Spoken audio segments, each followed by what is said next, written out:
Israel Gaza conflict बहुत ही complex और गहरी जड़ों वाला इश्यू है। इसमें दो ग्रुप्स इन्वॉल्व हैं जो एक ही जमीन पर अपना एक्यू जताते हैं। कंट्रोल और सिक्योरिटी के लिए ये स्ट्रगल कई दशकों से वायलेंस और मिसट्रस्ट को बढ़ावा दे रहा है। कॉन्फ्लिक्ट के मूल में पैलेस्टीनियन स्टेटहुड का सवाल है और इजरायली सिक्योरिटी कंसर्न्स हैं। इसराइल का कहना है कि उसे हमास के अटैक से खुद को डिफेंड करने का हेतु है। हमास को इसराइल और कई वेस्टर्न कंट्रीज एक टेररिस्ट ऑर्गेनाइजेशन मानते हैं। गाजा से इसराइल में होने वाले रॉकेट अटैक्स इसराइल के लिए एक सीरियस सिक्योरिटी थ्रेट हैं। इसराइल अपने सिटीजन्स को इन थ्रेट से प्रोटेक्ट करने के लिए अपनी मिलिट्री एक्शंस को जरूरी बताता है। हालांकि गाजा के सिविलियन पॉपुलेशन पर इन एक्शंस का इंपैक्ट प्रोपोर्शनैलिटी के बारे में कंसर्न्स पैदा करता है। क्रिटिक्स का कहना है कि इजराइल के फोर्स के यूज से अक्सर सिविलियन कैजुअल्टीज होते हैं और डिस्ट्रक्शन होती है।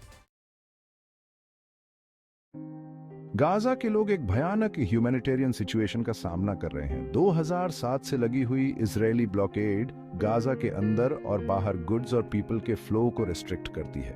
इससे गाजा की इकोनॉमी क्रिपल हो गई है और फूड, वाटर और मेडिसिन जैसी एसेंशियल सप्लाईज तक पहुंच बहुत लिमिटेड हो गई है।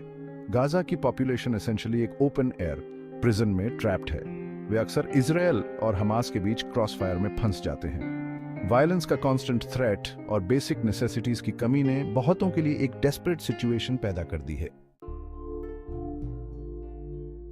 Section 4, seeking a path to peace. क्या टू स्टेट सॉल्यूशन ही आंसर है? दो राज्यों का सॉल्यूशन। इसराइल के साथ एक इंडिपेंडेंट पैलेस्टीनियन स्टेट बनाना लंबे समय से शांति के पोटेंशियल पाथ के रूप में देखा जाता रहा है। इस सॉल्यूशन में बॉर्डर्स, सिक्योरिटी और जेरूसलम की स्टेटस को लेकर निगोशिएशंस शामिल होंगी। हालांकि टू स्टेट सॉल्यूशन अचीव करना बहुत चैलेंजिंग रहा है। दोनों साइड्स के बीच गहरा मिसट्रस्ट है। पीस के रास्ते में आने वाली ऑब्स्टिकल्स में वेस्ट बैंक में सेटलमेंट्स, जेरूसलम की स्टेटस और पैलेस्टीनियन रेफ्यूजीज की वापसी का अधिकार शामिल है।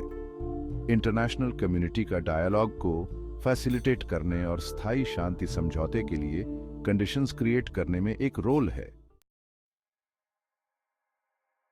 Section 5, a plea for humanity, breaking the cycle of violence.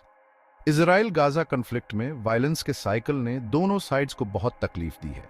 Politics और आर्ग्यूमेंट्स में खो जाना आसान है, लेकिन हमें यह याद रखना चाहिए कि यह कॉन्फ्लिक्ट अल्टीमेटली ह्यूमन बीइंग्स के बारे में है। मासूम लोग, इजरायलीज और पैलेस्टीनियंस, बीच में फंस गए हैं। पीस के पाथ के लिए एम्पैथी, अंडरस्टैंडिंग और कॉम्प्रोमाइज करने की विलिंगनेस की जरूरत होती है। इसके लिए दोनों साइड्स के लीडरशिप और वायलेंस की बजाय डायलॉग के लिए कमिटमेंट की डिमांड होती है। इंटरनेशनल कम्युनिटी को भी एक जस्ट और लास्टिंग सॉल्यूशन को फैसिलिटेट करने में एक कंस्ट्रक्टिव रोल निभाना चाहिए। तभी हम वायलेंस के साइकिल को तोड़ने और एक ऐसे फ्यूचर को हासिल करने की उम्मीद कर सकते हैं जहां इजरायलीज और पैलेस्टीनियंस दोनों पीस और सिक्योरिटी में रह सकें।